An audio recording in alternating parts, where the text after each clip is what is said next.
What if makausap mo yung batang ikaw? Anong may advice mo sa kanya? Siguro ako kapag nangyari yun, ang sasabihin ko sa kanya, huwag masyadong magmadali. Enjoy mo muna yung mga bagay-bagay na meron ka ngayon. Sulitin mo bawat minuto ng buhay.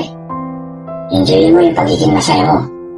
Kasi pagtanda mo, mas lamang na yung lungkot. Maging handa ka, kasi hindi magiging madali ang buhay. Marami kang pagkakamaling magagawa, pero natural lang yun. Marami ka rin matututunan sa mga pagkakamali na yun. Huwag kang matakot sumubok ng bago.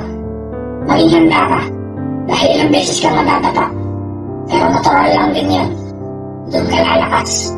Yung pangarap mo, hindi mo madaling makukuha. Paghihirapan mo talaga. Maraming beses ka rin naaayaw, iiyak, masasaktan. Pero kailangan mong kayanin yun. Marami ka rin taong makikilala. May mananatili. Meron din mawawala. Mag-iingat ka. Hindi lahat ng taong makikilala mo ay magiging totoo sa'yo. Pero magiging maswerte ka pa rin. Merong iilan na magiging tapat at tunay. Basta enjoy mo lang ang pagkabata mo ngayon. Dahil unti-unti rin yung mawawala at paglalaon. Sulitin mo ang bawat minuto. Sabihan mo yung masasayang istorya para pagdating ng panahon, meron ko masayang may kikwento. At tandaan mo, ano man ang mangyari, proud ako sa'yo. Dahil kahit gaano kahirap ang pagdadaanan mo, hindi ka susuko. Ikaw, ano kung makasalubong mo yung batang ikaw?